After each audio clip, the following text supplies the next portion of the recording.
ये कहानी है एक गांव की साधारण सी बहू की, जिसे मुल्तानी मिट्टी से अजीबोगरीब प्रेम था। उसके परिवार में उसका पति, बच्चे और सास ससुर रहते थे। ये बहू, जिसका नाम राधा था, अक्सर छुप छुप कर मुल्तानी मिट्टी खाती थी। चलिए इस कहानी के सफर में हम झांकते हैं राधा के जीवन में और देखते हैं कैसे उसका यह अनोखा प्रेम उसकी जिंदगी में उतार चढ़ाव लाता है।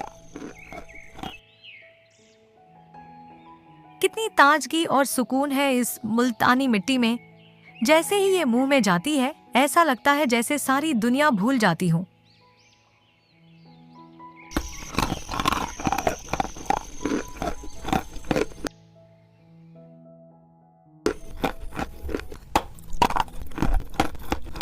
राधा, बहू, कहाँ हो? जी माँ जी, अभी आई। राधा जल्दी से मिट्टी का टुकड़ा छुपा देती है और सास के पास चली जाती है। तुम क्या कर रही थी, बहू? कुछ नहीं माँ जी, बस यहाँ थोड़ी सफाई कर रही थी। ठीक है, लेकिन काम करते समय ध्यान रखा करो। अब चलो मेरे साथ, रसोई में कुछ काम है।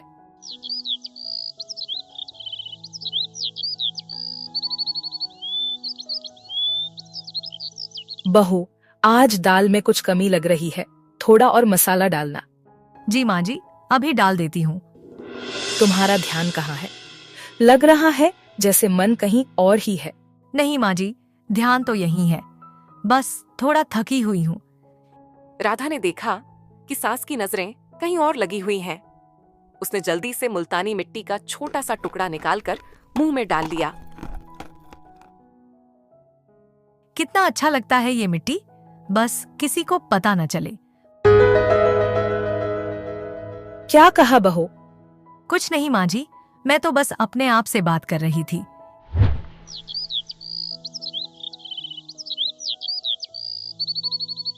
राधा, जरा आना इधर।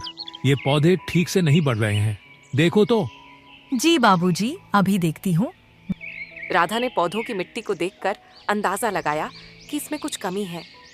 उसे मिट्टी का स्वाद बहुत पसंद था। बाबूजी, इसमें कुछ खाद डालनी पड़ेगी, मैं अभी ले आती हूँ। हाँ, सही कह रही हो, जरा जल्दी से लाओ ताकि पौधों को सही देखभाल मिल सके। मैं अभी ले आती हूँ। अगर इन पौधों की मिट्टी भी मुल्तानी मिट्टी जैसी होती तो कितना अच्छा होता।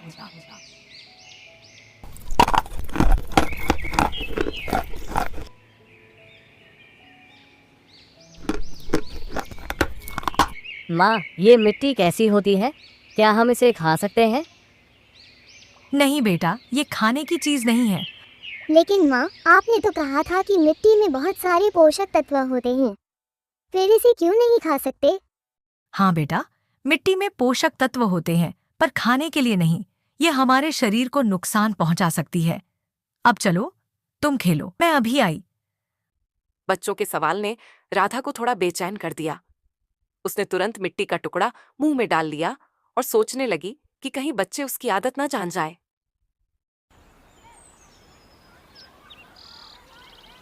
राधा, तुम आजकल कुछ ज्यादा ही चुप रहती हो। सब ठीक तो है? हाँ, सब ठीक है, बस थोड़ा थक गई हूँ। बहू, कुछ परेशान हो तो हमें बताओ, हम सब तुम्हारे साथ हैं। कुछ नहीं माँ जी, सब ठीक है, बस थोड़ी थकान है। राधा, तुम अपना ध्यान रखना। घर के काम के साथ साथ अपनी सेहत का भी ख्याल रखना जरूरी है। जी बाबूजी, ध्यान रखूंगी। राधा मन ही मन सोच रही थी कि उसका यह मुल्तानी मिट्टी का प्रेम कहीं परिवार को न पता चल जाए। आज कितनी मिट्टी खाई है मैंने, पर कोई नहीं जानता कि यह मेरे लिए कितना सुकून देती है। राधा ने एक और मिट्टी का टुकड़ा निकाला और खाने लगी। तभी उसके पति ने आकर देखा।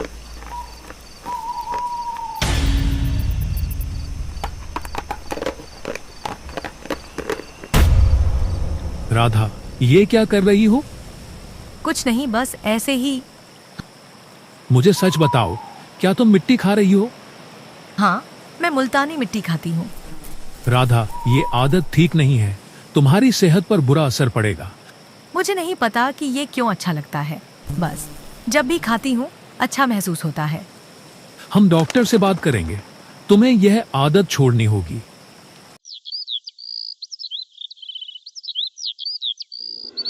राधा, ये आदत ठीक नहीं है। तुम्हारी सेहत पर बुरा असर पड़ेगा। मुझे नहीं पता कि ये क्यों अच्छा लगता है, बस जब भी खाती हूँ अच्छा महसूस होता है। हम डॉक्टर से बात करेंगे। तुम्हें यह आदत छोड़नी होगी। ठीक है, अगर तुम कह रहे हो तो मैं कोशिश करूंगी। हाँ, हमें मिलकर इसे ठीक करना होगा। मैं तुम्हारे साथ हूँ। धन्यवाद। मुझे भी यही उम्मीद थी कि तुम मेरा साथ दोगे। मां जी, बाबूजी, राधा को एक अजीब आदत है। वह मुल्तानी मिट्टी खाती है। क्या बहू, ये तुम क्या कर रही हो? यह सेहत के लिए बहुत हानिकारक है। तुम्हें यह छोड़ना होगा। मुझे माफ कर दीजिए, मैं नहीं जानती थी कि यह इतना गलत है। बहू, हमें तुम्हारी सेहत की चिंता है। हम सब तुम्हारे साथ हैं। डॉक्टर से मिलकर इसका समाधान निकालते हैं। हाँ राधा, हम तुम्हारे साथ हैं। मिलकर इस आदत को छोड़ने का प्रयास करेंगे। धन्यवाद माँ जी, बाबूजी। मैं पूरी कोशिश करूंगी। राधा, तुम्हें पिका नाम की समस्या है। यह एक मानसिक विकार है जिसमें व्यक्ति खाने योग्य न होने वाली चीजें खाने लगता है। इसका इलाज क्या है डॉक्टर? सही पोषण और मानसिक स्वास्थ्य के लिए काउंसलिंग की जरूरत है। साथ ही आपको नियमित रूप से चेकअप कराना होगा। हम आपको कुछ सप्लीमेंट्स देंगे जिनसे आपके शरीर की कमी पूरी हो सकेगी। डॉक्टर, क्या मैं ठीक हो जाऊंगी? हाँ राधा, अगर आप हमारे निर्देशों का पालन करेंगी और अपना ध्यान रखेंगी तो आप बिल्कुल ठीक हो जाएंगी। राधा, हम मिलकर इसे ठीक करेंगे। तुम्हें चिंता करने की जरूरत नहीं है। धन्यवाद डॉक्टर साहब, मैं पूरी कोशिश करूंगी।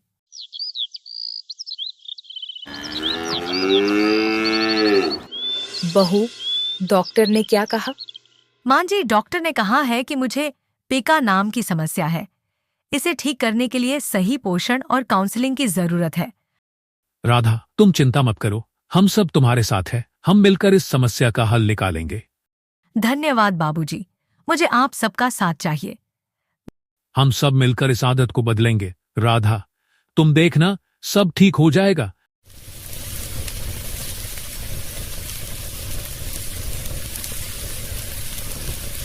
राधा, आज तुमने बहुत अच्छा खाना बनाया है। तुम हमेशा ऐसे ही खुश रहो।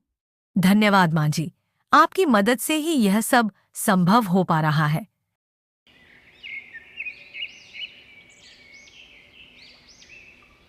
राधा, पौधों की देखभाल वो बहुत अच्छी कर रही हो।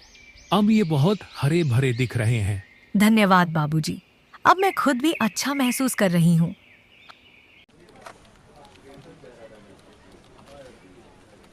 राधा, ये बहुत महत्वपूर्ण है कि आप अपने परिवार के सहयोग से इस आदत को छोड़ें। आपको खुद पर विश्वास रखना होगा।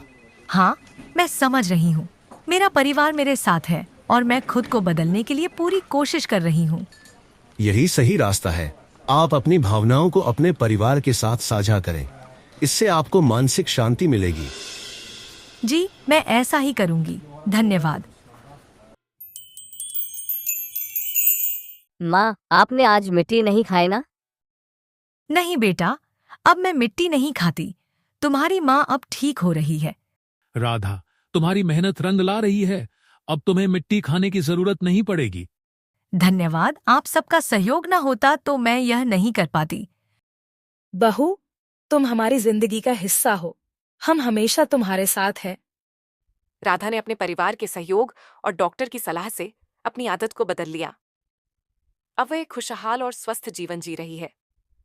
ये कहानी हमें सिखाती है कि परिवार के सहयोग से किसी भी समस्या का समाधान संभव है। राधा की कहानी उन सभी के लिए प्रेरणा है जो किसी न किसी आदत से जूझ रहे हैं। हमें हमेशा अपने प्रियजनों के साथ मिलकर हर समस्या का समाधान खोजना चाहिए। मैं बहुत भाग्यशाली हूँ कि मुझे ऐसा परिवार मिला। अब मैं पूरी तरह से स्वस्थ और खुश हूँ। धन्यवाद भगवान, आपने मुझे इस समस्या से बाहर निकाला। और इस तरह राधा की कहानी एक सुखद अंत पर पहुंचती है।